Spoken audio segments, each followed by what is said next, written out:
Good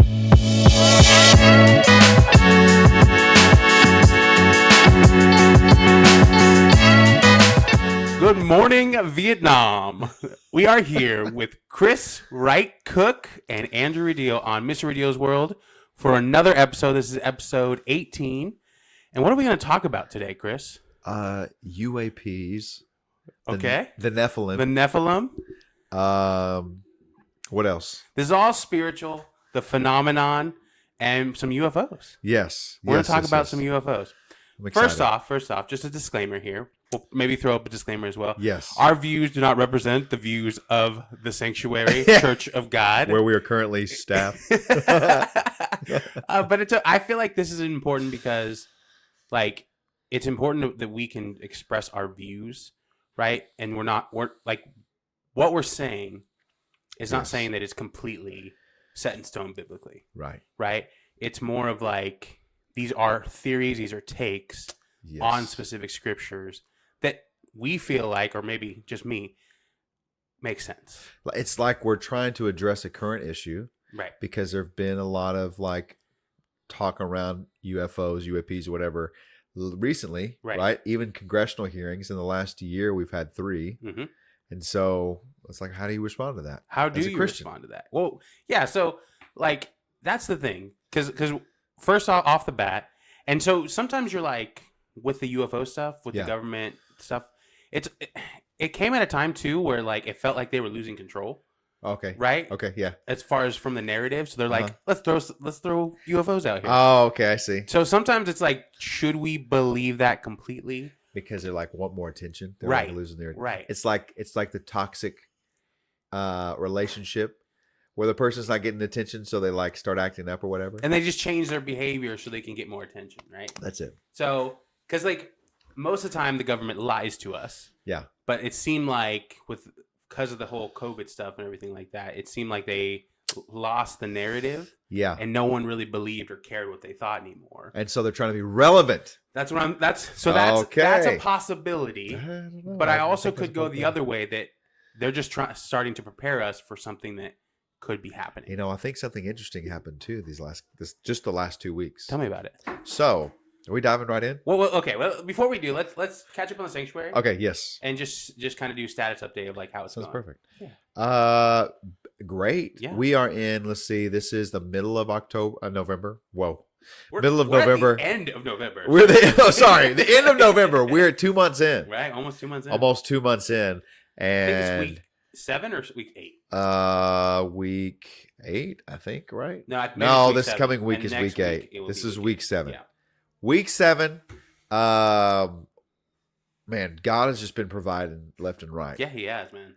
It's honestly amazing, like the blessing that God's been given the Sanctuary, because it's like we're starting this from the ground up. Yeah, and it's already like offering here, offering there, offering. Oh man, like it's crazy. Honestly. Yes, like people buying chairs, people like the goodness and like what is the word? The provision, maybe.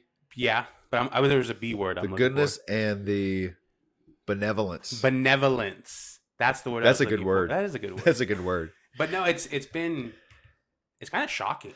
It has been shocking. It's like, well, from the get-go, the way that like support gathered around it within the Church of God, our denomination that we're in, like that was amazing. And then all of a sudden, it was like out of nowhere, like this group, this church here was gonna donate this and this and this and this, and we have like 2 months or 3 months, whatever, of rent taken care of before we even get started. Right, and I think we're like right now we're even ahead in rent because we've just been so blessed that we're able to pay future rent. Exactly. So it's like it's crazy. When you think like we're not even 2 months in fully, and we've already been put in the position to be able to bless people. Right. And we blessed people. We did the drive for the community today. Yeah.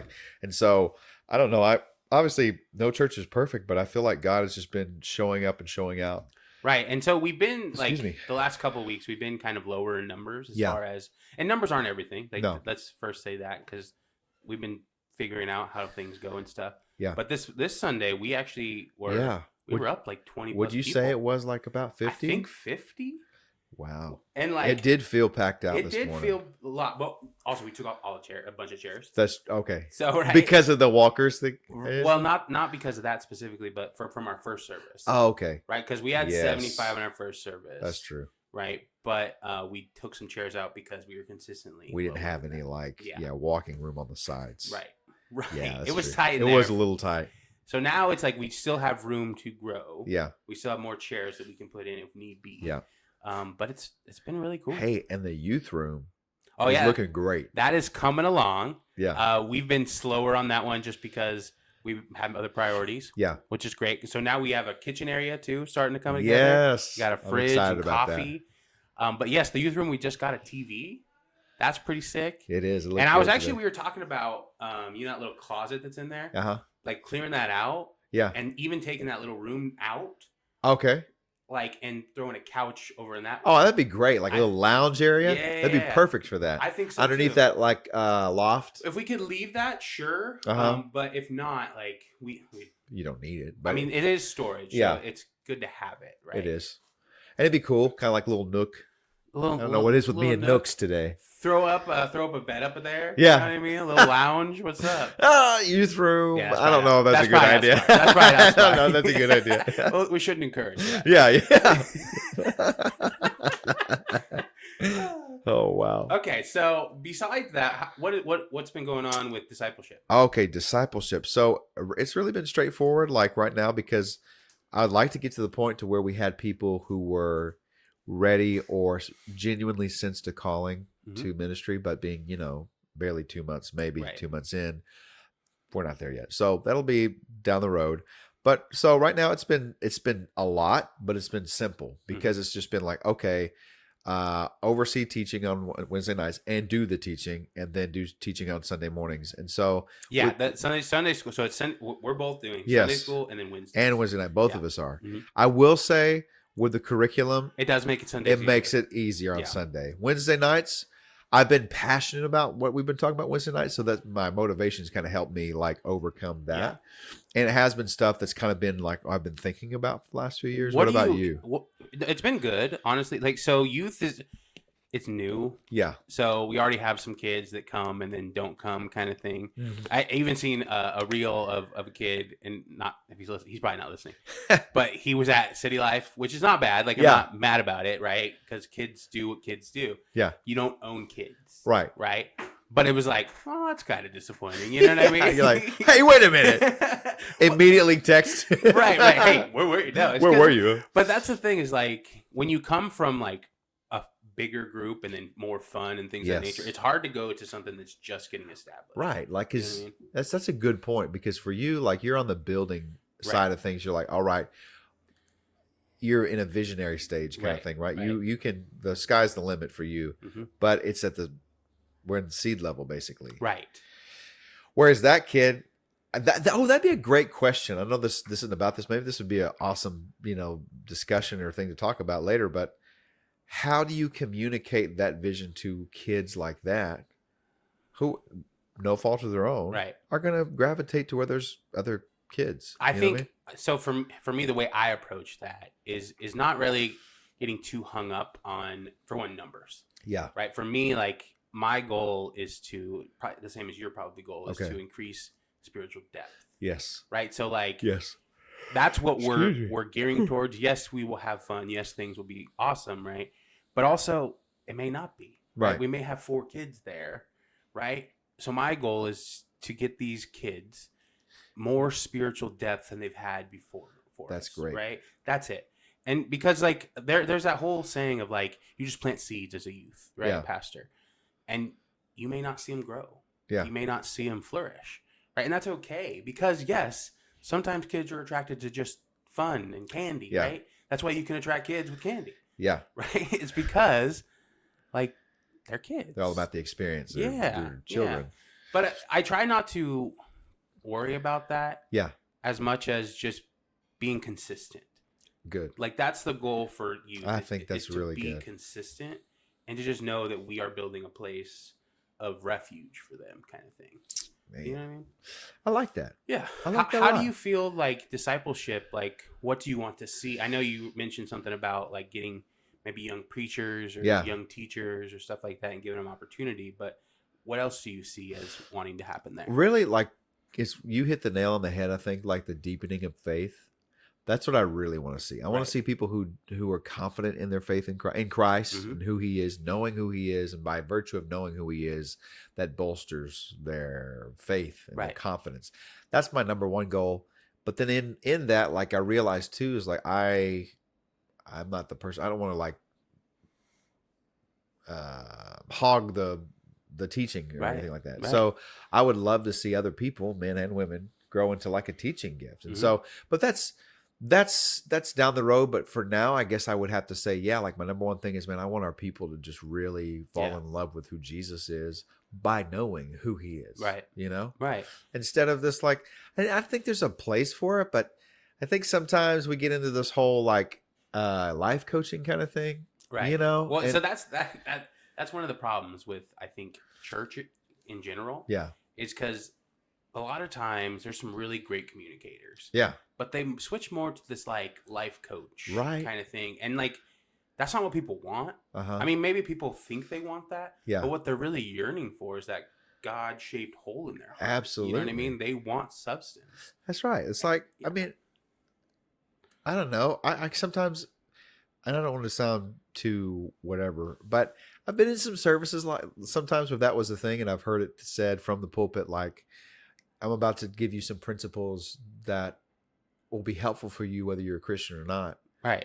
And I'm like, I thought we're at church. It's a far cry from the early church, right? Right. I was like, why are we here? They wouldn't even let you do communion if you weren't baptized, right? And they wouldn't even let you get baptized. Yes, unless you like fully committed to it, right? They'd make you fast. Yeah. And in some cases, they would even do exorcisms. Yeah. If you were coming from like a pagan faith. Right. Like just a wild difference from where we are today. And now we're saying, I'm going to give you some principles that would be helpful to you, even if you weren't Christian. I feel like there was our best effort with church and especially like evangelical Protestant. We really wanted people to come to church. Like we did everything in our power to attract them. Right. Yeah. And I think we had the best intentions, but I think it was misguided. Yeah. Because we didn't realize, like, why were we afraid of just preaching the gospel? Why are we, like, it's beautiful. Like, talking about the incarnation this morning, right? Like, that blows your mind of how, like, beautiful and complex that is. 100%. Why are we worried about it? I don't know. Why are we worried about what the pagans think? As coining a term from your wife. Yeah, right. Why are we worried about the pagans? Everybody who's not a Christian is a pagan. But no, I think it's been good. So I'm almost done with my paper. Oh, let's go. Yeah, and one of these aspects that I talk about, and not to throw stones here, because like my goal is not to tear down any churches, right? Right. But they suck. No. I talk about Elevation Church and that scandal of them planting people for baptism. Oh, yeah. And then comparing that to the early church and their aspect of baptism. It's just like, kind of, what are we doing? Do they still do that? I don't think. Well, they got called out, so I doubt it. But okay. But just at least they don't talk about it. I don't know, but that's not what we're here for. No, that's not what we're here for. What are we really here for? Right now, we're here for the mysticism. That's right. I want to talk about aliens, bro. We're talking about aliens. I want to talk about aliens and UFOs. Off topic here. Before we dive into that, what do you think about dragons? Oh, you know what? What's it? We've had this conversation. We've argued this conversation. We've argued this conversation. For example, like dinosaurs. Yeah, I don't think dinosaurs are real. I think they're all propaganda. I think it's all dragons. And I'm like, well, I think they're real, and maybe people thought dinosaurs were dragons. Nah. But you're like, no, not even that. They're just straight up dragons. They were dragons, bro. But I don't know. But I don't know. Like the Nephilim giant stuff. I'm like, I mean, you see some stuff about the Leviathan in the Old Testament. You see some of these things in pagan. I mean, I feel like I'm not co-signing anything, but I feel like I'm sliding towards that. Potentially. Okay, so I sent you a message the other day. I think we were talking about it was something about Genesis, and I was talking about the serpent. Yes. And I was talking about the serpent. Serpent was talking. Oh yeah. We kind of just gloss over that, right? But like, how much Chronicles of Narnia garbage is actually the Bible? Right. You know what I mean, like, I'm kind of flabbergasted because I've never thought about this. Yeah. I've always been rational. Okay. Right? But at times, like, we literally have a serpent in the garden tempting them. Yeah. Then we have another section in the Bible where he talks through a donkey. Yeah. Right? So it's like... Well, it says, didn't he say, how did he say? Did he loose the donkey's voice or something like that? Something like that. Yeah. Right? So it's like, I think these animals are a lot more smarter than we thought. I think they're more intelligent than we give them credit for. I think you're right. Okay. Like, this has nothing to do with the Bible, but I was just, Evelyn, my wife, showed me a reel last night about this gorilla and a female gorilla. And she wanted his attention and the personality that she had, because she was upset that she wasn't giving his attention. Right. Was so like, I don't know. She had so much personality. Right. It was so like extravagant, like what she was doing. And you could tell, it was easy to tell she was upset. She wanted his attention. It was that simple. Right. And it makes you think like, okay,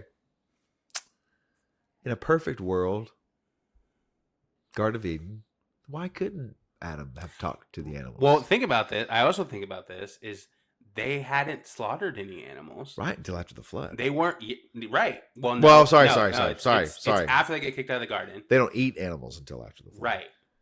Because they use them for skins. Yeah. But you think about it, they're eating fruits and vegetables, whatsoever being produced in the garden, whatever's in there. Yeah. Right? There's not a need for the sustenance for meat, right? Right. Until the flood happens.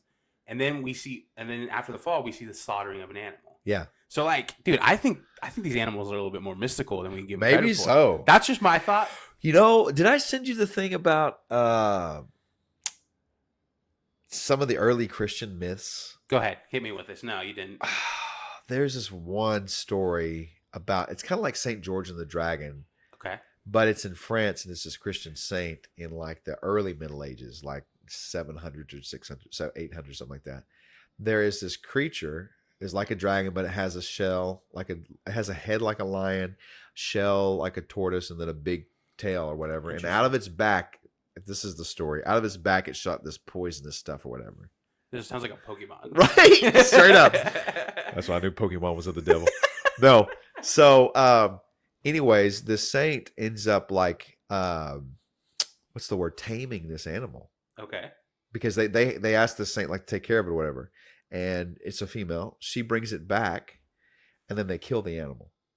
Because they're like, no, they get all mad that she tamed it. They're like, we wanted you to kill it, so they kill the animal. Anyways, it's a story that's passed around in like church legend. And there's other stories like that. Interesting. There's stories of like... So do you think Bigfoot's real? I don't know. Listen, like... Okay, so like... That podcast you listen to. The Blurry Creatures? The Blurry Creatures. Yeah. This is kind of what spurned this podcast. Yeah. Because you told me to listen to it. Yeah. And it's totally like... Oh, they're all into that. Yeah, they talk about mystical stuff. They're talking about Bigfoot. Yeah. And they're talking about like NASA. And they're talking about, what else? Like aliens, right? Yeah. Okay. So what do you think about Bigfoot? Okay, so obviously we had some huge apes, right? So you think it's an ape? Apes. I don't know. I'm building something here. Okay. Something here. We had some, like you look back at Southeast Asia, you have these ones that were like orangutans, but they're like 8 or 9 feet tall, and they went extinct or whatever. But then that's that side. So the fact that there could potentially maybe be some ape, maybe that is still alive, maybe I don't know. But then also I think about like the Nephilim stuff, like okay, you want to dive into Genesis 6? Let's just dive into it. Okay, you want to read it? Yeah. Okay, Let me get on my handy dandy phone here. I also have it pulled up if you want me to read it. Yeah, you read it. You already got it. So we got Genesis 6. This is kind of the premise of our entire foundation here. That there's also some other theories we'll get into, but here we go. Genesis 6, when human beings began to increase in number on earth and daughters were born to them, the sons of God saw that the daughters of humans were beautiful. They married any of them they chose.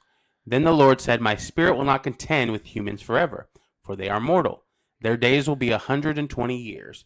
The Nephilim were on earth in those days, and also afterward, when the sons of God went to the daughters of humans and had children with them. They were the heroes of old, the men of renown. The Lord saw the great wickedness of the human race had become on the earth, and that every inclination of the thoughts of the human heart was only evil all the time. The Lord regretted that he had made human beings on earth, and his heart was deeply troubled. So the Lord said, I will wipe them from the face of the earth, the human race I have created, and with them the animals, the birds, the creatures that move along the ground, for I regret I have made them. Wow. But Noah found favor in the eyes of the Lord. Okay. So, on that podcast, they hinted this you're theory. going to dive right into it. They hinted this theory. Yeah. Okay.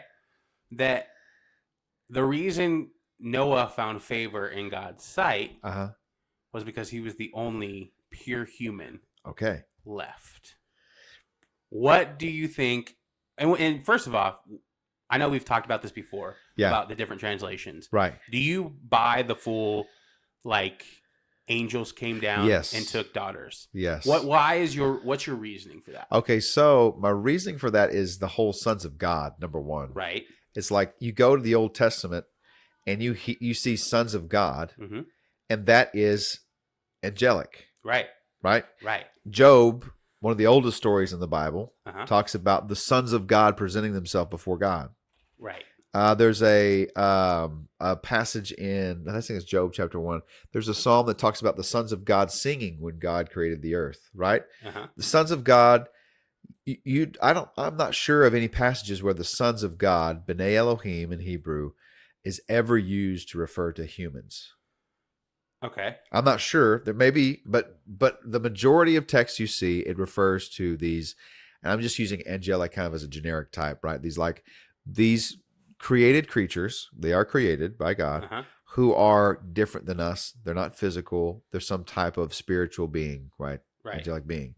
So that's my first reason. My second reason is by the time you get to Jesus, Second Temple Judaism, the Judaism of Jesus' time, just about unilaterally, universally accepts this translation and understanding that they were that.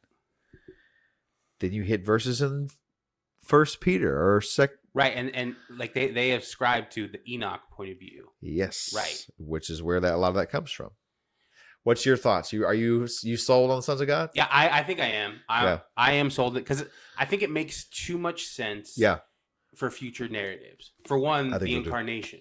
Yeah. Right? I think there's a reason that Christ came in human flesh. Yeah. And I think it was because it's a mirroring, an inverse mirroring of this passage in Genesis 6 of the sons of God taking daughters of men. And corrupting them. Now this is the incorruptible. Right? Taking on human flesh. You know, that's an interesting thing. Because, and I don't know if this is what you're getting at, but you look at them mingling with the daughters of mankind, and you have the Nephilim in those days, right? Excuse me. When the sons of God were having sexual relations with the daughters of humankind, it says in verse 4. Then, at that same time, humankind becomes so wicked that God destroys humanity. So it seems to fit in with that whole design of Satan. Right. Of his desire to destroy humanity. Right. Which would be the absolute inverse of the incarnation with Christ becoming man for the purpose of redeeming humanity. Right. Right. And see, that's why I think it fits so much. Yeah. I mean, but also I will say that this could be wrong. Right. Absolutely. God is vast, and the way he does things could be completely different than what I'm thinking. True. Right. So I'm not like holding and dying on this hill, but I think like for me, it makes sense. And you understand the narrative of some of the things that happen in the Old Testament better with this point of view. I think so too. And I get it. Like, this is weird. It's super weird. It's very weird. But also too, it's like, the Bible wasn't written during the Enlightenment or after the Enlightenment. No, not at all. Right. The Bible, a lot of the authors of the Bible have this worldview that for us would be very mysterious, mystical, magical. Right. And not saying that because it's magical, it's not real. But I guess my point is like we have certain philosophies that have developed that have led us in towards naturalism and those kind of things. And science, I trust the scientific method, but scientism and the fact that we've elevated in some places naturalists to the point of like these cultural priests. Right. That anything that sounds too weird. Immediately no. Right. Right. But then like they're and I'm not even getting into this, but they're easy to drop. Like they'll full take woke like theology or something like that. You know what I'm saying? Straight up. Like they'll take it without even thinking about it. Yeah. and then they'll leave science behind. Well, at that and point. that's what's kind of funny. And I don't remember who it is that said this. It could have been anybody. So I'm not even going to say any names, but it wasn't my original thought. He was talking about how our society is religious, and that's the priesthood for our society now. Right. Are scientific experts, 100%. and that's why we will swallow anything that they say, hook, line, and sinker, right, without thinking about it. And that's the thing and it's all in the vein of rationalism. Yeah. But if you think about it, like, and this is my hot take, and Okay. I'm throwing out a hot take right here. All right. I think sometimes science is just smoke and mirrors. Okay. Like, I think we understand what we're talking about. Yeah. And I think there's some things we do. Like, Okay. I'm not Yeah. saying all science is crazy. Right. But I just think a lot of this is just smoke and mirrors. Yeah. An explanation that, like, lacks depth because there's no spiritual aspect to it. Okay. So to me, it's just this rational man trying to understand the scars, but he's like a caveman trying to like describe the Sistine Chapel. It's just not working. I got you. You get what I'm saying? Yes. It's like the universe is so incredible, so mysterious, so great. Yeah. I got you. I like the caveman describing the Sistine Chapel. Right, because like no way they could. Right? And I think Yeah. it's the same premise. We think we're so intelligent. Yeah. And I'm not the person that thinks we are smarter than those in the past. Yeah. Right? We may know a little bit more because of technology and have more technological advancements. Right. But I don't even know if that's true because I don't even know what type of technology they had Yeah. pre-flood, man. Right? Like, it's true. Like, I don't know. That's actually a good point. Right, right? So it's like we act like we're so intelligent, but Yeah. I don't know if we actually are, especially if we get into this idea of UFOs. Yeah. Like, there's literally unidentified flying objects Yeah. that defy the law of physics. Yeah. And so what do we do with that? Are we the mecca of like technological advancement? I don't think so. All right. You want to jump into it? Let's just jump into it. Because now we got the Genesis 6. Because so you just subscribe to the full Michael Heiser 3 Rebellions? I don't honestly. There's some things I don't agree with Michael Heiser on. I think he's too quick to disregard creeds and stuff like that. Okay. But that's understandable because he is a biblical languages guy. Right. So he's wired to be biblical languages like historical critical exegesis is the pinnacle, right? He's not a historic theologian. Right. It would be the other way. Right. That's the only kind of complaint I had. Like, he's too quick to dismiss it when I feel like if he would have, as intelligent of a man. Are you meaning like is, he's not taking historical accounts of what they would subscribe to these scriptures? Maybe so, yeah. Like, I think like kind of, it's not that he was unorthodox. He was not unorthodox by any means, but like, I think he's too quick to dismiss the creeds or whatever. Kind of be like, that's not that important. What's important is what we get from the word, kind of thing. I feel like if he would have spent time with it, he would have seen like some stuff. A guy I think you would like. I've sent some stuff to you. I may have even sent this video to you. Is Gavin Ortland. He has an episode on. Oh, this is a long word and it's hard to follow. It is angelic fall. It's angelic fall theory or something like that. In other words, he has the question and addresses the question: is suffering in the world purely because of the fall of man, or is it also because of the fall of man and the fall of angels? Because we see demonic influence, right? Obviously, the fall of us opened us up to these things. Right. See what I'm saying? Right. But how do we account for the suffering of animals and stuff like that? Those kind of questions, right? Right. And so he says he doesn't say this is it for sure, but potentially this could play a part in that, and that we see Satan rebelling, because he aligns with a lot of what Heiser says.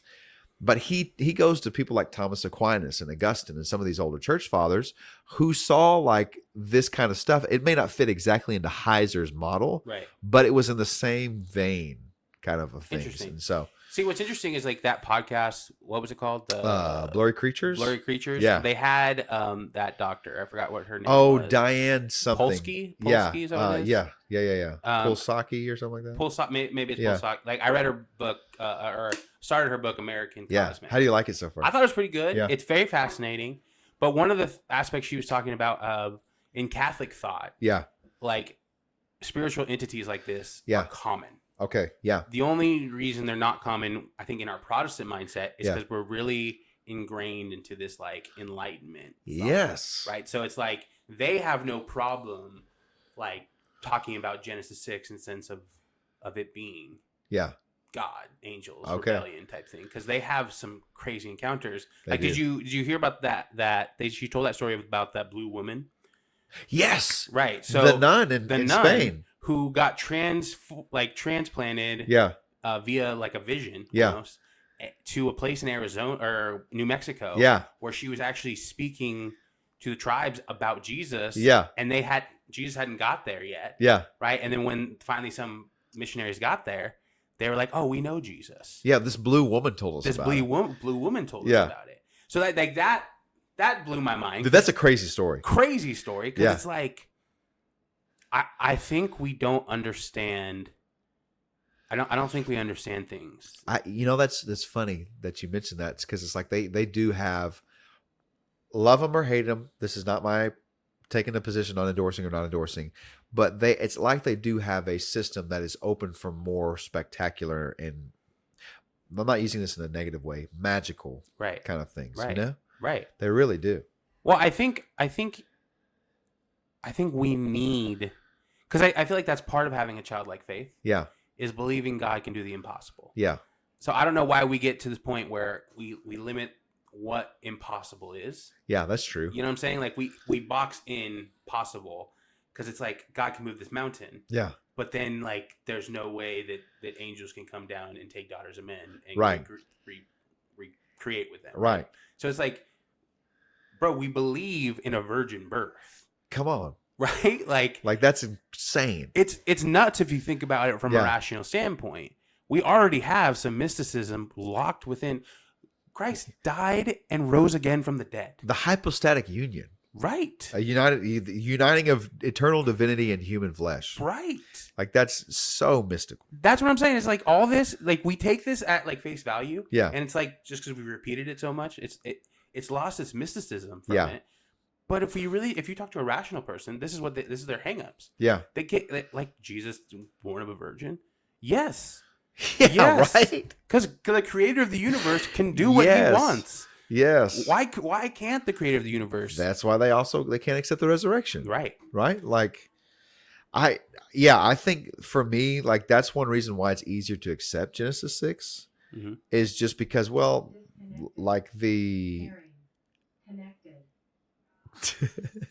We good? Yeah, we're good. All right, okay. It's just the speaker's Bluetooth thing.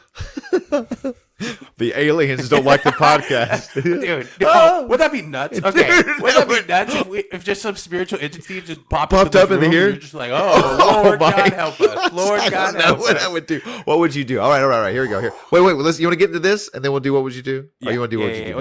Either one. Okay. What would you do if you had an alien encounter I don't know. in your bed tonight? You wake up. No, and there's an alien. don't put that evil on me, Ricky Bobby. Don't do that. You're asleep tonight. You wake up and there's an alien standing over you in your face, breathing in your face. So some of that book, that American Cosmic, Yeah. there's these characters that are in this book. Okay. I'm not sure if they're real or fictitious characters. But they talk about like getting their inspiration and ideas from like memories that they've had. Like Okay. it's almost like they've tapped into this is what they say, this vibration to That's where weird. like they feel like another entity is communicating these thoughts. That sounds straight up demonic, bro.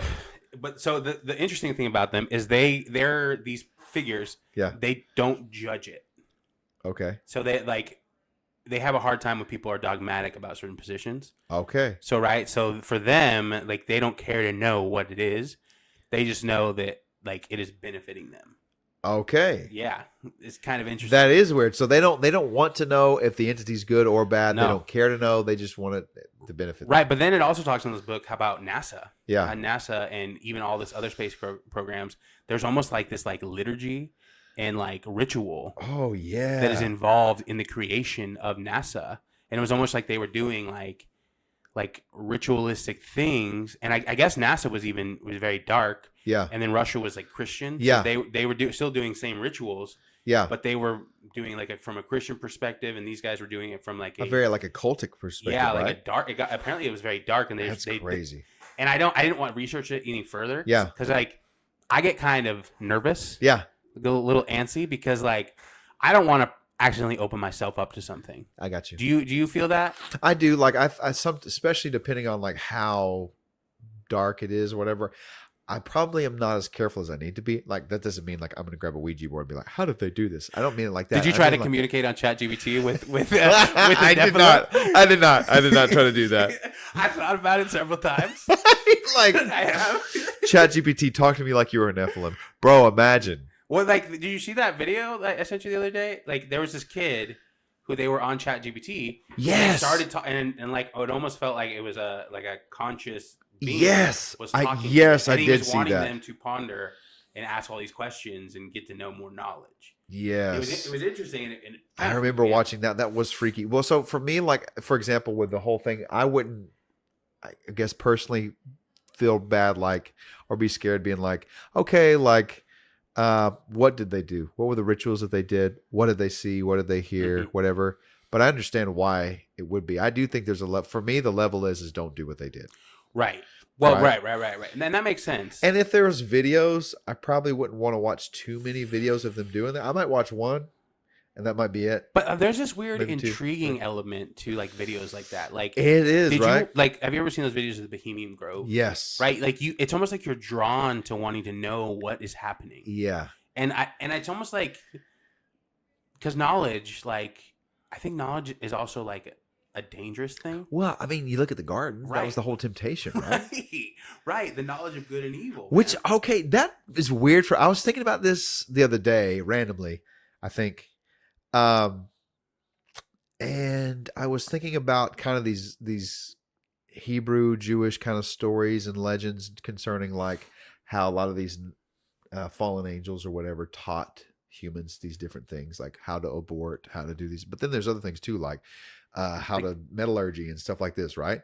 Well, like metallurgy, like how to smelt different types of metals, like gold, and make stuff. And what's interesting about that is what you fast forward to Genesis or to Exodus. Yeah, like God literally gives metal crafting and things of that nature.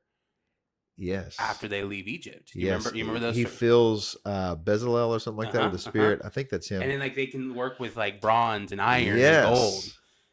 So it's like it's interesting. Weird. So my thought is like, I'm not saying the pursuit of knowledge is bad, but there seems like there is a way in which the pursuit of knowledge itself has been evil. Right. Not saying that we should be anti-intellectual. That's not what I'm saying at all.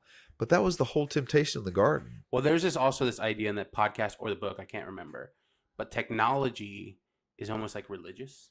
Okay. That's fascinating. It's a weird concept because it's like they're designed, like it's almost to capture our minds. Yeah.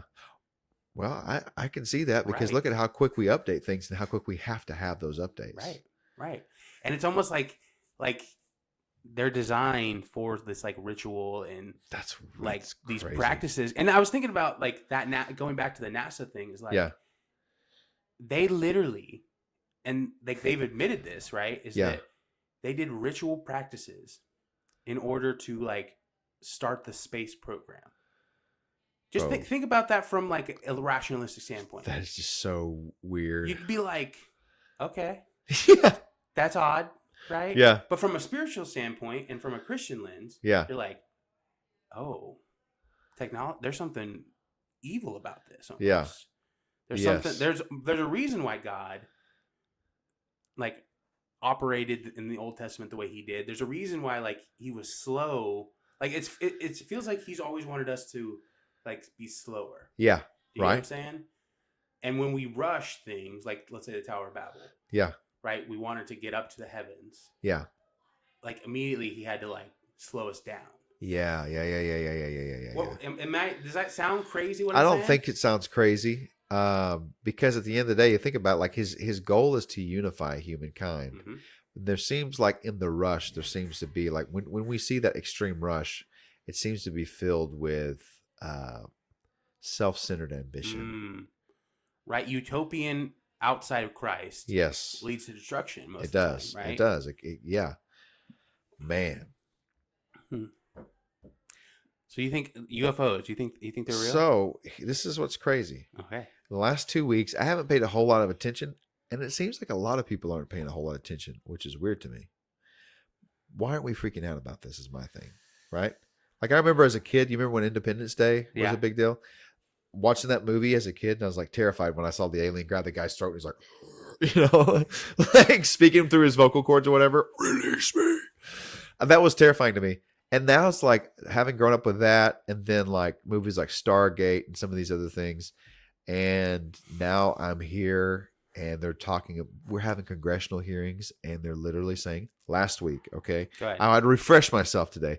They brought forward a former meteorologist for Naval Air, a former admiral, and then 2 more guys. And in the meeting, the former admiral confirmed that he knows of reports where beings have been found.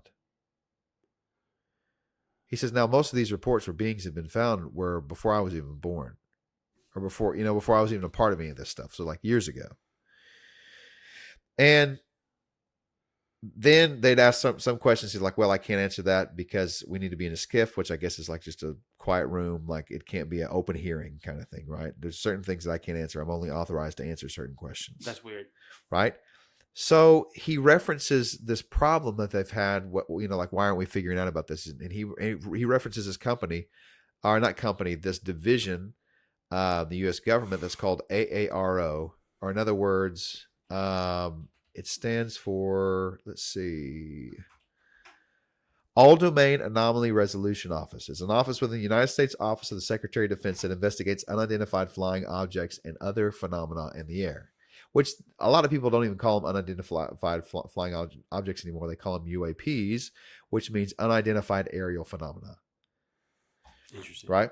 So, anyways, he says they mentioned that, and he's like, well, there's an issue with Arrow, because Arrow was supposed to be something that, kept track of these things, but the first person that they put as, kind of overseeing this thing really, in other words, screwed it up.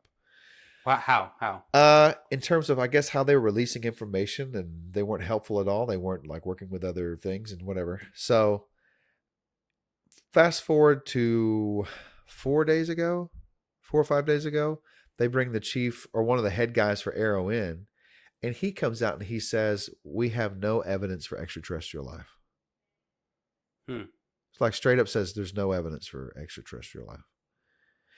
Whereas we just had 4 guys get up and talk about, here's these different experiences they've had. The meteorologist talked about a situation where they had guys doing exercises, jet fighters doing exercises, and almost crashing because of this, of a UAP coming so close to them at these different speeds, he almost ran into them.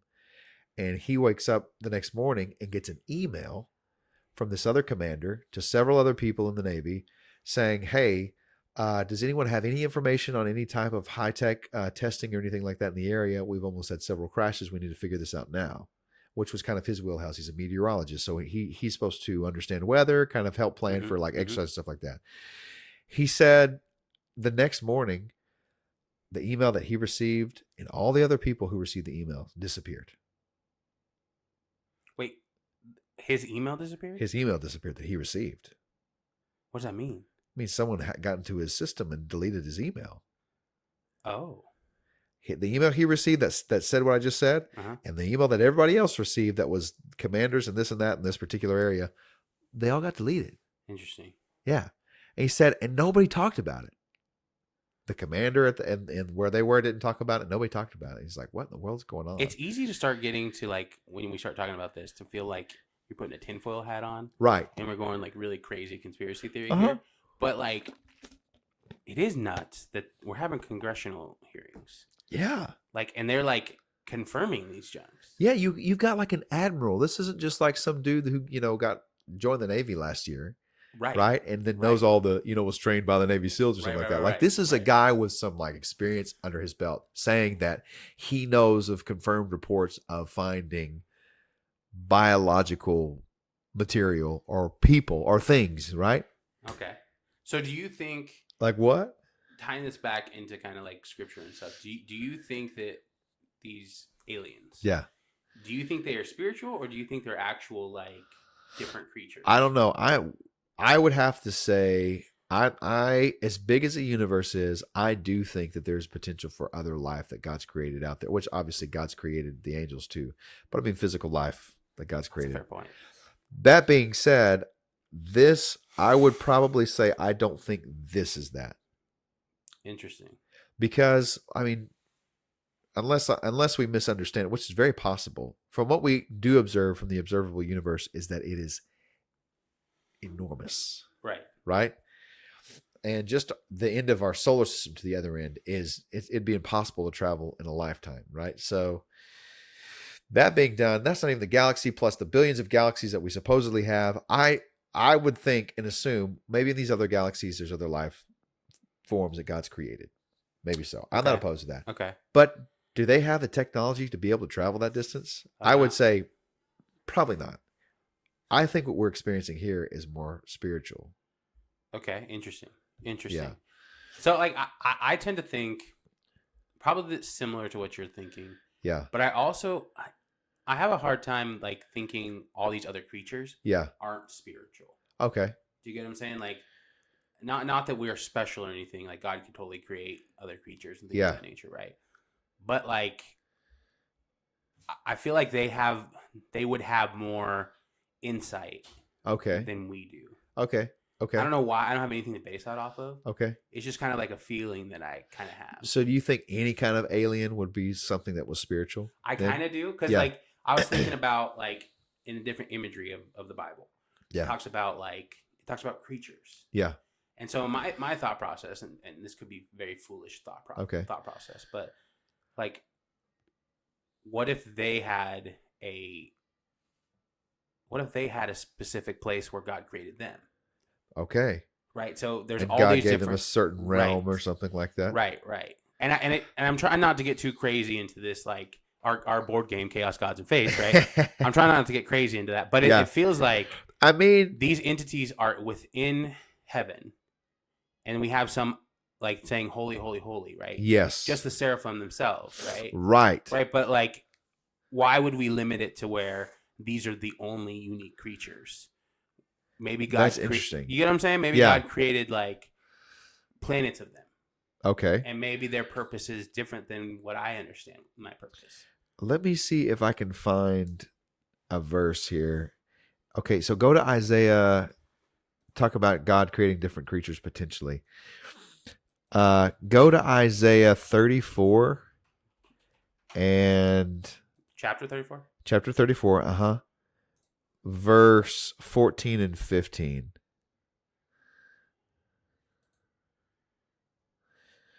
I'm trying to find what. Okay, so you're talking about the desert creatures will meet with hyenas. Yes. The wild goats will bleat to each other. There, the night creatures will also lie down and find for themselves places to rest. The owl will nest and lay their eggs.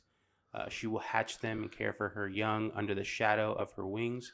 There will also be falcons who will gather each with its mate. Okay, now watch this on that one right there. That's the what did you use the NET? I use NIV. I'm going to go to a text that kind of uses the Septuagints.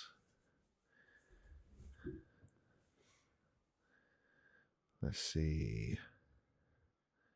I think it's the KJV. It kind of goes with the Septuagint on this. No, where is it? Maybe it's the NRSV. Do you have a Septuagint translation? I should actually have in there. Let's see. Oh, I think that's it right there. Yeah. That black book? Yeah, this one right here? Yeah, I think so. Pull it out. Yeah, the Lexham English Septuagint. Okay, Isaiah 34:14, is that what I said? Yeah. Oh, I just opened up to 34, but it was Psalm. I was like, oh, whoa, no way. God's speaking to us. God's speaking to us right now. It is true. Let's see. This one's the Septuagint's in a little bit different order. Anyways, listen to this translation when I finally find it. 1070. And it's weird. And this is, the version that the apostles are using. Right. That's so nuts that we have that. Right? Not nuts? I think it's cool. I think it's cool too. I think it kind of challenges our understanding of as it should. How we read the Bible. I agree. Because, think about it, even not getting too nerdy here, but like the disciples had a Bible that they were Yes. using, right? And like they were reading that junk all the time. Oh, are you ready? Yeah, go ahead. Are you ready? Go ahead. Read your version one more time. Okay, so on 14, Yeah, 13 desert and 14. creature 13. Okay, so thorns will overrun her citadels, nettles and brambles her stronghold. She will become a haunt for jackals, a home for owls. Desert creatures will meet with hyenas, and wild goats will bleat to each other. There, the night creatures will also lie down and find themselves places to rest. Do you want me to go 15? No, that's good. All right, here we go. This is the Septuagint translation, the translation from the Greek into the English.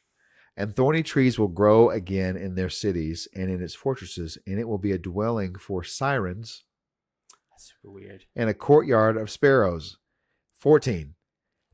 I don't know. I'm laughing. This is funny to me.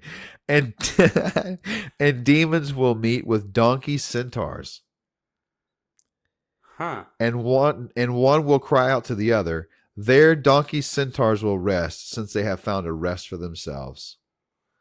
Why do you think the NIV translate desert creatures? I don't know. I don't know if like they're going with the Masoretic text on that instead of the Septuagint. And this says meet with hyenas. What did that say? The demons will meet with donkey centaurs. Donkey centaurs.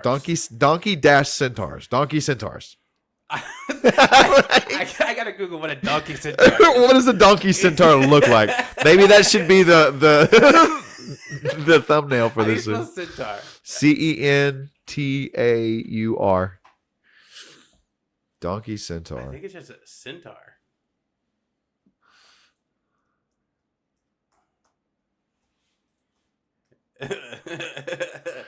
Did you look at it? Yeah, it's like this weird anime. That like first image where it's like kind of this weird language. Oh. It does kind of look like a weird anime. It just kind of looks like a half human, half donkey. It's like the kids in it's like Pinocchio. Fawn in C.S. Lewis, right? Yeah. But a little bit more donkey. With a donkey. I'm thinking of like the kids in Pinocchio. Yeah, it kind of does look like that. But anyways, I guess then there's another one. All right. It's go to Leviticus 17:7. Okay. So 17:7, they must no longer offer any of their sacrifices to the goat idols. Yeah. That's interesting. It says goat idols. There's a note on it. Yeah. Hold on. Let me read it and I'll go to the note. To whom they prostitute themselves, this will be a lasting ordinance for them and for generations to come. Yeah. Now the footnote, or the demons. Yeah. Goat demons. Goat demon? Goat okay. demons. That's a terrible Google, but I'm doing it. Goat demon. I don't know what you're going to come up with on that one. But let's see. You know what pops up is that Baphomet thing? Yes. Yeah. Oh, that's scary. Let's see. I gotta clear this. See, this is why, I try not to do this because I'm such a chicken. I'm like, nope. That's so funny. Yeah. The NET goes with that one. They say, so they must no longer offer their sacrifices to the goat demons. That's so weird. Then I guess there's another verse that says, on goat demons of the desert regions, go to note 16:8. Let's see. 16:8. In Leviticus? Yeah. 16:8. And Aaron is to cast lots over the two goats, one for the Lord and one lot for Azazel. The meaning of the Hebrew term Azazel, it appears 4 times in the Old Testament, all of them in this chapter, is much debated. There are 3, perhaps 4 major views. This is the scapegoat. Yes. Number 1, some derive the term from a combination of the word ez, goat, and azal, to go away, meaning the goat that departs or scapegoat. This meaning suits the ritual practice of sending the so-called scapegoat away in the wilderness. Similarly, some derive the term from the Arabic azala, to banish or to remove, meaning entire removal as an abstract concept. Number 2, some see the term as a description of the wilderness area to which the goat was dispatched, deriving it somehow from Arabic azazu, or perhaps azaz, to be strong and fierce. 3, the most common view among scholars today is that it is the proper name of a particular demon, perhaps even the devil himself, associated with the wilderness desert regions. Levine has proposed that it may perhaps derive from a reduplication of the zayin in Ez combined with the El for mighty or God, meaning mighty goat. The final consonantal form of this Hebrew word would have resulted from the inversion of the aleph with the second zayin. That's another letter. He makes the point that the close association between these two words, which seems to refer to goat demons, should not be ignored in the derivation of Azazel, although the term ultimately became the name of the demonic ruler of the wilderness.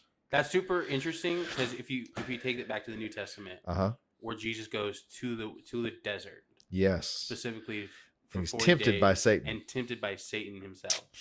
That's very interesting. It is.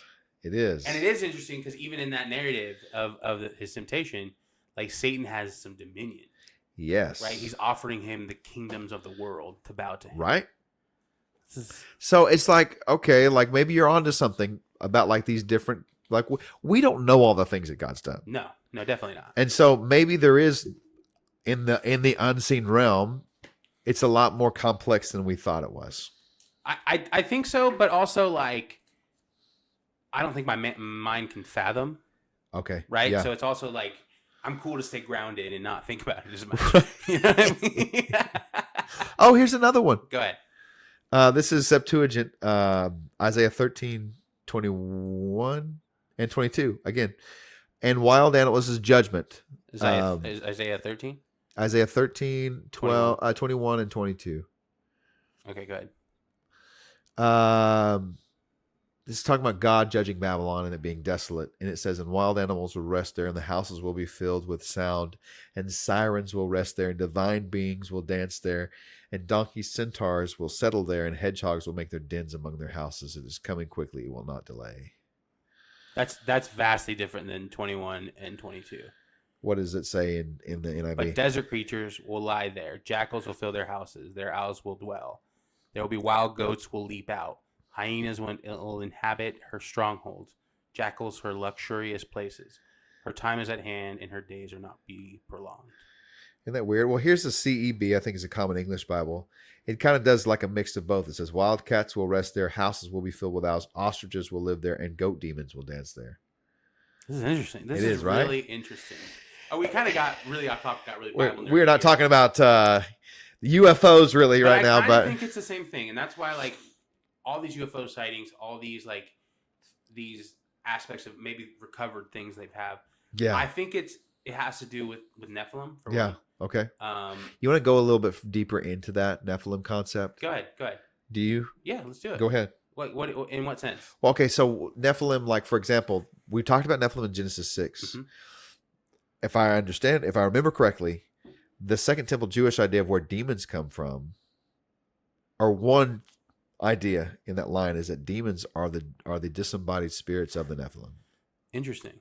Oh. Yeah. Oh, okay. And so you have fallen... meaning like when they died or their physical body died, their spirits roamed around and now are tormenting other people. So that's why you see like that's what their theory would be about, like when you see Jesus casting out an unclean spirit. Mm-hmm.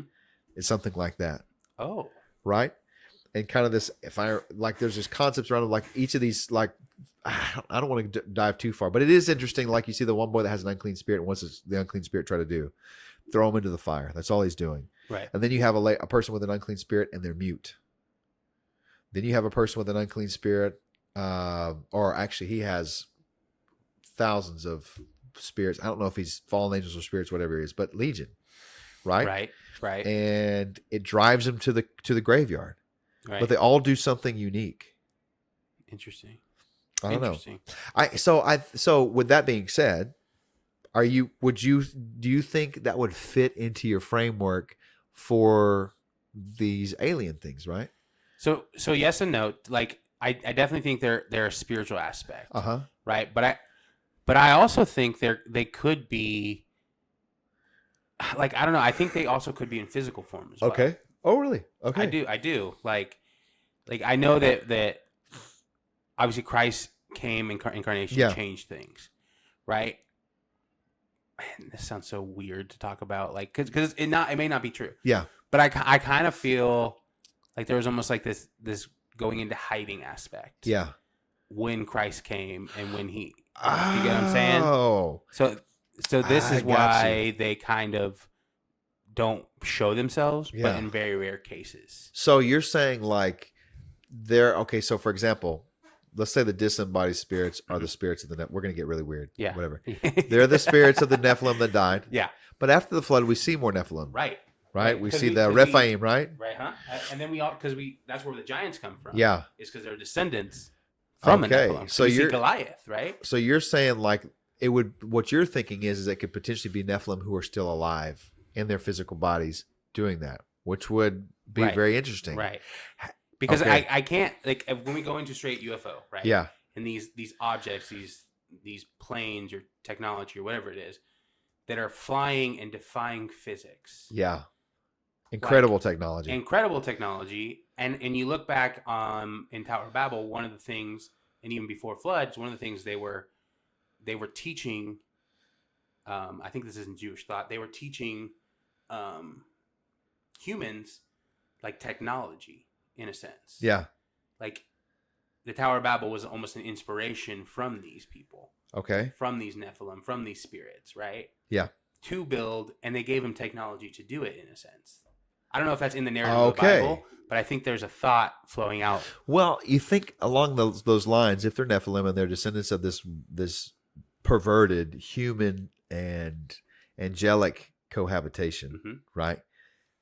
Then they would have that connection to the angelic, right? Or at least on the fallen side, in terms of they could learn from them as well. That's crazy. Because we also have like, do you think there's still like demonic strongholds? Yes. And like territories that still exist that are under the control of demons per se? I think so. Yeah. Okay, so if that's the case, I don't know why wouldn't there be some aspect of like physical? You know what I mean? Do you think there couldn't, like, in your view, do you think that physical is ruled out completely? I don't know. Like, I haven't thought about the potential that there's still Nephilim alive. Okay. But what are the implications of that if there are? Well, there's a story that I have here. Go ahead. That might work along your thing. Go ahead. Have you heard of the Lovelock Caves in Nevada? I have not. What are those? Okay. But I do know. Okay, so this is also another thing. Is like when you go around different places, there's some weird stuff happening. Yes. Like up high and even down below in like caves, like you're saying. Yes. This is okay. I thought it was in Utah, but let's see. It's in Nevada. That's such a Western way to say it. I guess I learned that out in California. What, Nevada? Yeah, Nevada. How would you say it here? Nevada. Why would you say Nevada? I don't know. It's Nevada. We always did. You know, we have a county that's Nevada County. You have a lot of counties that are pronounced wrong. You know how they say it? I'll be honest. You know how they say it? Nevada. Nevada. Literally Nevada. Well, what's that? What I don't know. Those Oklahoma towns that are all just mispronounced. Prague. It's literally Prague. It's Prague. From the Czech Republic. Right. It's like Prague. There's this place. I mean, it's Oklahoma. There's this place in Oklahoma called Lottawada. Lottawada? Yeah. It's like by a lake. It's real though. It's real. What's instead of Lafayette, what is it? What do they say? Oh, here Lafayette. Lafayette. El Dorado. The easiest one. El Dorado, yeah. That's great. Okay, here it is. Okay. It's called the Lovelock Cave. It's in Nevada. Let me see. Here we go. If I can get this. Aha. A series of mysterious giant skeletons up to 10 feet tall were reportedly discovered in and around Nevada caves last century, dubbed the Giants of Lovelock. And they're still supposedly baffling scientists years later. The claims about supersized humans who roam the area around Lovelock, a remote town 90 miles northeast of Reno, thousands of years ago, are rooted in Native American lore, which tells of fierce red-headed, pale-skinned giant who arrived from Central America by boat and attacked local tribes. Supposedly they're like cannibals, That would make sense. After years of war, the foreign invaders were chased into a cave and slaughtered in mass, according to stories passed down by indigenous Paiute peoples. What are they called? They're called, the caves are called Lovelock, like just Lovelock, one word. And I think the name for the giants they have a name. I'm trying to see. Lovelock. Does it have what it appears to? Oh, dude. So that's the thing is these skeletons. Siteka. Sitecah. Siteka. That's interesting. See, that's the thing is like they have these giant skeletons. Yes. That are confirmed. Yes. Right, and like, what do we do with that? I don't know. Like that's why I think because even like let's get to the crux of this. If you have this worldview of Nephilim and giants and spiritual entities coming and mixing with men, yeah, it makes sense why there's like an option of total destruction, right, from God, yes, in the Old Testament, yes, because like it makes sense that there's this almost like tainting of the bloodline, okay, like narrative, yeah, and in a bunch of these tribes, it's not one-to-one like we would say, like with humans, right? Back then, it was more because, like, you had Goliath. Even thinking about David, yeah, he was a giant, yes, right? And so, where did he come from? He had to come from a Nephilim, exactly, right? He's huge. He's huge, and his brothers are too, right? And I don't go for the full like aspect of like that he wasn't as tall as we think he was, kind of thing. Everyone was shorter, kind of thing. Yeah, I mean, maybe that's plausible, right? But I kind of take the view of like this is a spiritual thing, and a lot of these nations were very involved in spiritual entities. Yeah. Like think of Egypt. Egypt was soaked in other gods. Right. And the whole point of those plagues was almost like God saying, I am the I am. Yeah. I am the creator of the universe. So it's like every culture known to man had some form of deity that they espoused. And we would say in Protestant lens that those were all fake gods. They weren't real. Right? They were all idols. But I tend to think that they were all real gods, but they were lower gods. They were fallen angels. They were Nephilim. Yeah. Like they were deities that rebelled against God. Yeah. That's how I would view it. I think so too. Well, I did just read something here. A side note on these things. It said I guess they did find a skeleton that was 6 feet 6 inches tall. So that's not like super giant, but he did have red hair, so there's that. He's only 6 feet. He's only like 5 feet 7. Dude, that like Shock is way bigger. Shock. It's the French Shack. Shock. Shaquille O'Neal. No, I think you're right. Like I tend to agree with you on that. Like I don't, like I said, like the whole Heiser thing. I like Heiser. I don't necessarily agree with him on everything, but I think he's onto some stuff. And it's not like he made it up. Well, see, that's the thing is like when you start reading Heiser, he comes to the point where he's like, this is not my original thought. Yeah. This is what scholars have, once you start getting into like PhD level, they all hold these common views. Yeah. Right? And he just kind of synthesized it down to where he could speak to the masses. Yes. Right? And so with that, it's like, I don't know, like I've had some weird experiences in my life. Right? Hit me with them. What do you mean? So not necessarily like I hadn't had any alien experiences or anything like that. Don't lie. You've been abducted. I've been abducted. I was probed. What do you do? What do you do with all these stories? And sorry to interrupt there. With all these accounts, I don't know. Like I'm sure that there are people in the mix that are looking for attention. Right. But how do you dismiss thousands of like alien encounters mixed with abduction stories? Right. I don't think you can. I don't think so either. Because there's something happening, whether it's spiritual or physical, right? Like I tend to think it kind of resembles that Blue Nun story, right? Like I totally think you may be able to be transported in a vision. And okay, talking about the alien stuff for me, like okay, you're bringing up the Nephilim, you're bringing up this. It's just like if this is real, and I do believe it is, they're going to reveal themselves to people in a way that's fitting in their historical context. Okay, yeah, right. See what I'm saying? Right. So a demon isn't going to show himself to a 12th century peasant the same way he shows himself to a fighter pilot right. over the Atlantic. Right. Right. Like, right. I think that's solid logic. Right. And so for me, like, I haven't had any experiences with with aliens per se, but I have had like experiences where I saw something, a thing, right? Like in my room. Not my room now. Like I went, but I remember when I was a child, 12 years old. I think I've told you about this. I had a dream, and it was a horrible dream, horrible dream. I say it was 12, somewhere between 10 and 12 years old. And my mother was in her room. I was in my room, and I slept on a mattress on the floor. And I had one of those little blue light, like wall light things. You know what I'm talking about? It's like a really kind of ambient, just like blue or like teal color. Right. It's like an oval. Anyways, I wake up and I swear that she's at the foot of my bed and she's praying for me. I assume she's praying because there's something kneeled at the foot of my bed.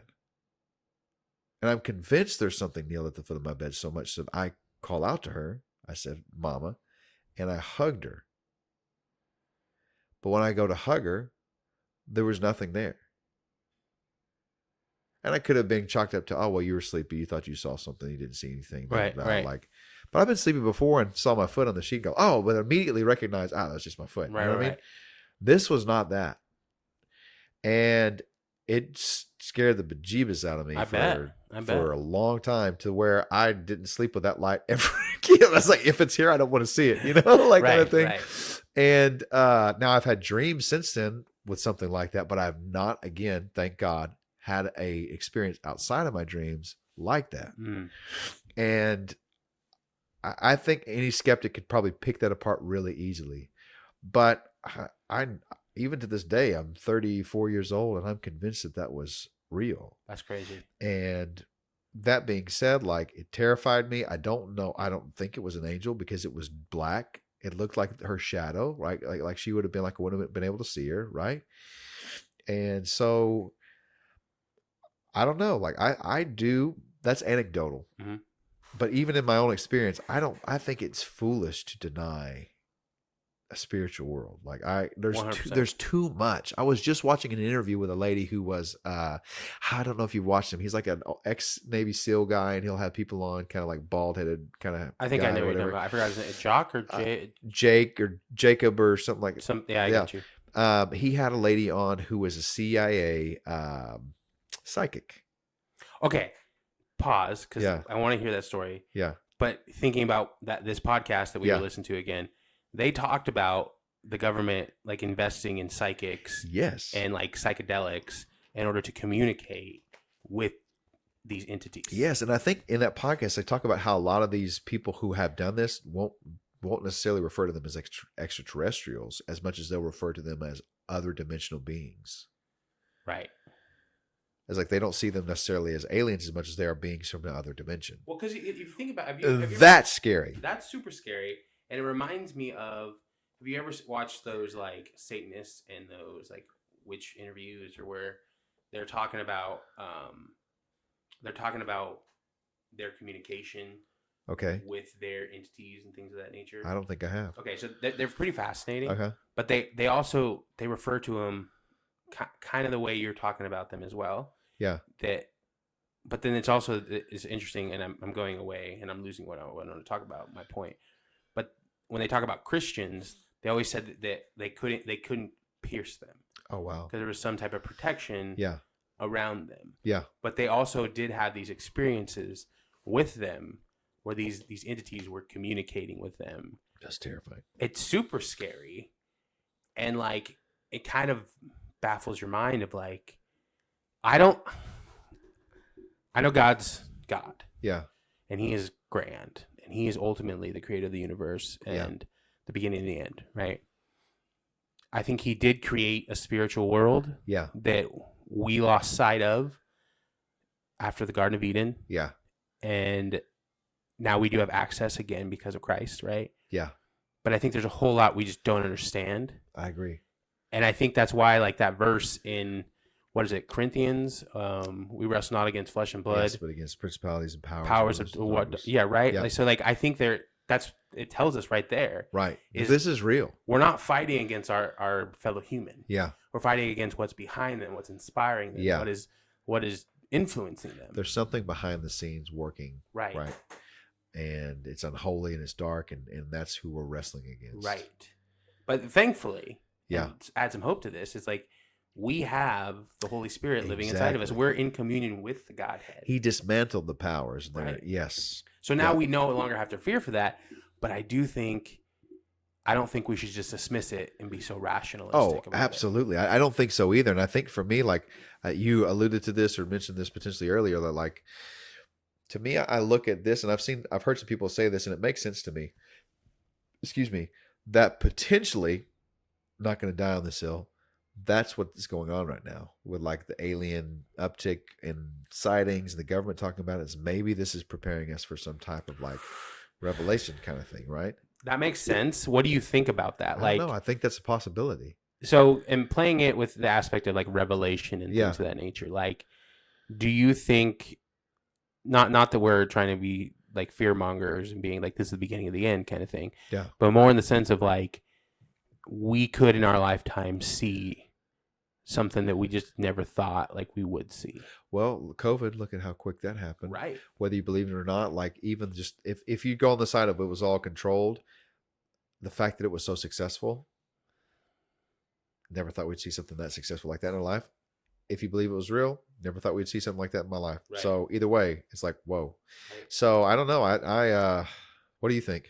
I kind of lean to the fact of like, the reason there's going to be this big reveal of spiritual entities is because I feel like these spiritual entities are losing influence. Yeah. And I think people are starting to awaken to Christ and the spiritual realm. Yes. And it's like they can't help but think about Christ. Well, that would kind of fit, I think, what you're saying with how things are going, because you look at celebrities, right, and how blatantly satanic some of their performances and things that they do. Oh my God, yeah. And possibly, like, and this is conspiracy, possibly eating children and junk like that. Oh yeah. It's the adrenochrome thing. Yeah, dude. Like I kind of think it's I real. don't know. Like, I kind of think it's real. As crazy as things have gotten recently, and now I'm kind of like, maybe it is real. I don't know. But regardless, they're blatantly satanic. Yes. In their rituals and things of that nature. Wait, I mean, and I think it's funny almost. Yeah. Yeah, it's a joke to them. Right. And that's what's, I don't know. So I've, with that in mind, it's kind of like, well, maybe it is like, maybe you're right. Like, I tend to agree with you. Like, I see Christ's victory, even though like we still have a lot of chaos and evil in the world. I still think that there is some progress that we've made. Well, 100%. Like, think about, this is just one topic, but think about slavery. Yeah. We in the Western world, have all agreed that slavery is abhorrent and wrong. Yes. Like, that's major progress. Yes. In the last like 100 to 200 years. 100%. Like, think about any other time in history.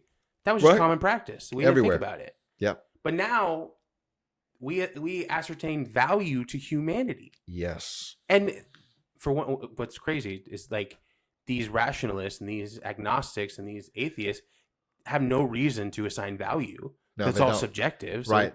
But they're still assigning value and thinking these things are wrong. Right. You know what I'm saying? So it's like even them are so influenced by what Christ did on the cross. Yes, 100%. And so like in light of that, like it is like what you're saying. Like even you can even see like non-Christian influencers and people that are in the entertainment industry seeing this blatant satanic stuff, and they're like, I don't want anything to do with that. Right. And that's saying something. Right. And it pushes them to Christ. Really it does. So that verse, I think it will reign true, obviously because God said it, but that every knee will bow, every tongue shall confess, right? Uh-huh. Like it has to, right? It's just like what you said. It's almost like the enemy is like losing its foothold. And so now it's got to reach for anything it could potentially do. You know that verse, it's in Revelation 20, let me see, 21 maybe, where Satan has his last rebellion. Yes, where he's released. I have my phone try to update to deceive to deceive the nations. Yes. Right. Yes. For a period of time. Which is it? It's not. Oh yeah, it's at the end of the 1,000-year reign.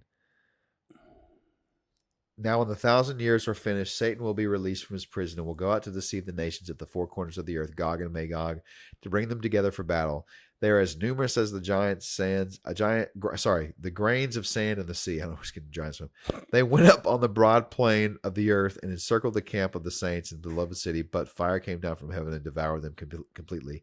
And the devil who deceived them was thrown into the lake of fire and sulfur, where the beast and the false prophet are there too, and there will be they will be tormented there day and night forever and ever. With the beasts and the false prophets. Yeah, where they are. What do you think those beasts are? Okay, you ready? What's up? I am a partial preterist. I don't know what that means. About to tell you. Okay. You ready? Sure. Hold on to your seats. Jesus already came back. No. That's a full preterist. I'm a partial preterist in that I believe a lot of what Revelation is speaking to was directly to the recipients. Right. The first recipients. So I think that there's a potential that Revelation is written a lot earlier than some scholars say. Okay. And that it predated AD 70 when the temple was destroyed. Got it.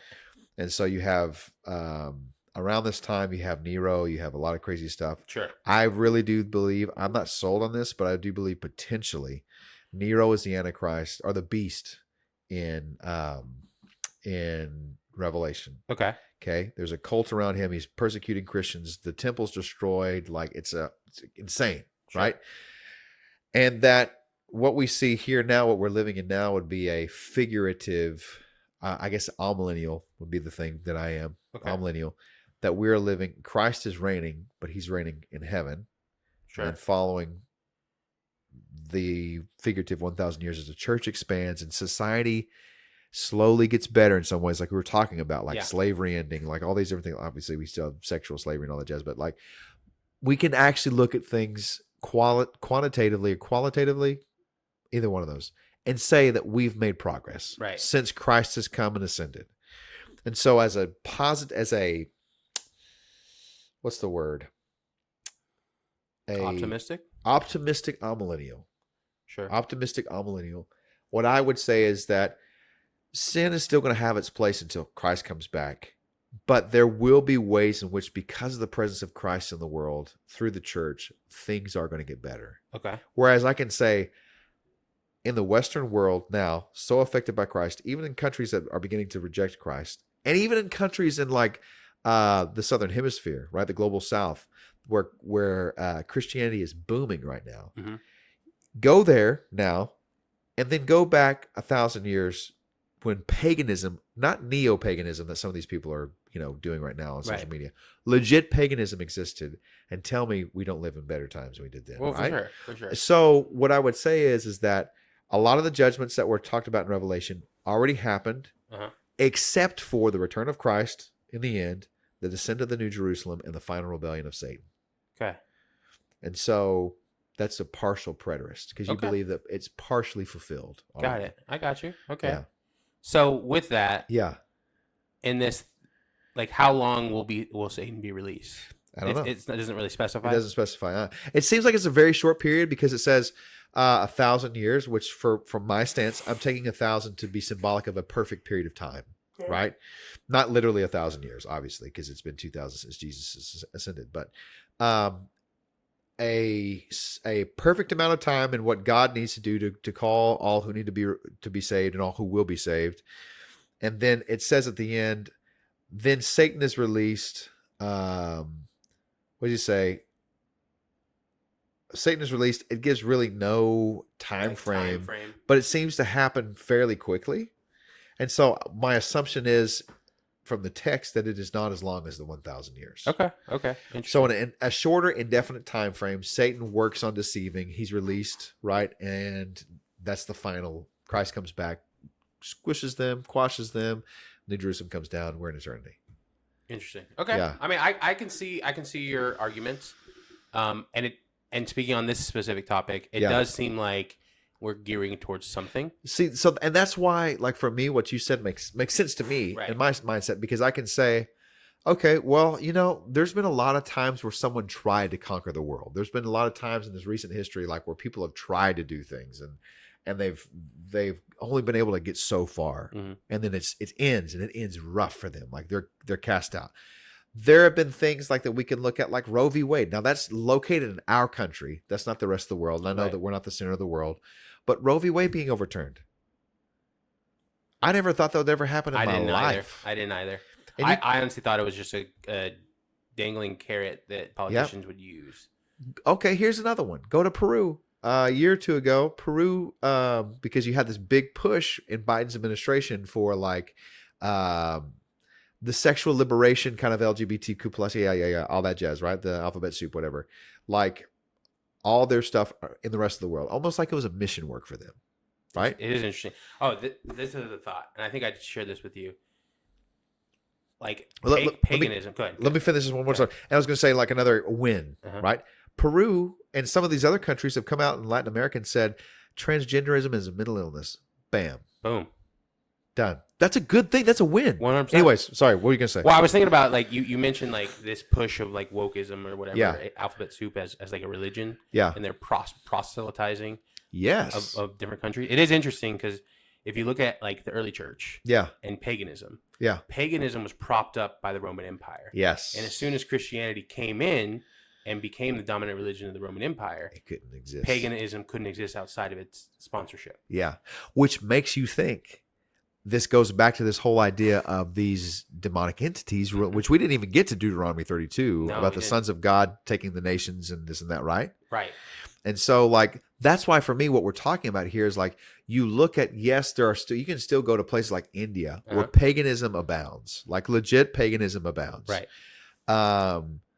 But besides places here and there relative to the globe, now that is billions of people, but in terms of like, you go to the whole Western hemisphere, there's corrupt. I'm not saying it's perfect Christianity. I'm not saying the cultures are perfect, but there is a level to which Christianity has infiltrated society. Right, and it's almost like that ethic of like a little leaven leavens the whole lump. Levels the whole lump. That's it. And it's almost like because Christianity exists, these entities cannot. Yes. Right. And so getting at that, going back again to what you said, it's like, okay, these entities are recognizing where we truly are losing grip. And so they're going to do everything they can to deceive those who can be deceived. I like this. And I think this is a great place to end because I want to jump later on to Deuteronomy 32. And we'll go even deeper into this topic. But so final thoughts on UFOs. Go, Chris. UFOs, I think not all, but many of them are real. Okay. I think that people are having genuine and real encounters. I do think that there's potential in the vast universe that we have, that there are other biological creatures that God has made and created that are beautiful. But I tend to lean to the side of what we're experiencing in our world is directly tied to the history that we have. Therefore, I would probably say what these people are experiencing are other dimensional beings, aka Nephilim, fallen angels, demonic activity is what they're experiencing. And it's maybe potentially preparing us for something. I like it. All right. That's a good final statement. Last thought. I think UFOs I think it's all spiritual. Okay. Like even, I don't know if there's other realms in other creations. Yeah. God's vast. He can do what he pleases. Yeah. But I think those entities are spiritual. Okay. I think we are unique, and I had nothing to base this off besides my own thoughts. Yeah. But I think we are unique as a creation. Yeah. And I think the events that happen within our history are unique. Okay. And so I think that every other entity that's out there is a spiritual entity. Okay. And I think we are, this sounds very arrogant, but we are the peak of God's creation. Okay. Because we're able to mirror him because we're creating in his image. I think you make a strong biblical argument for that. That's really good. That's where I land. Bro, I've enjoyed this. This has been a fun podcast, man. This has been real fun. All right, let's go and finish out. This is Mrradillo, and this is my homie, Chris Cook, and we are glad to listen. That's right. Glad to listen.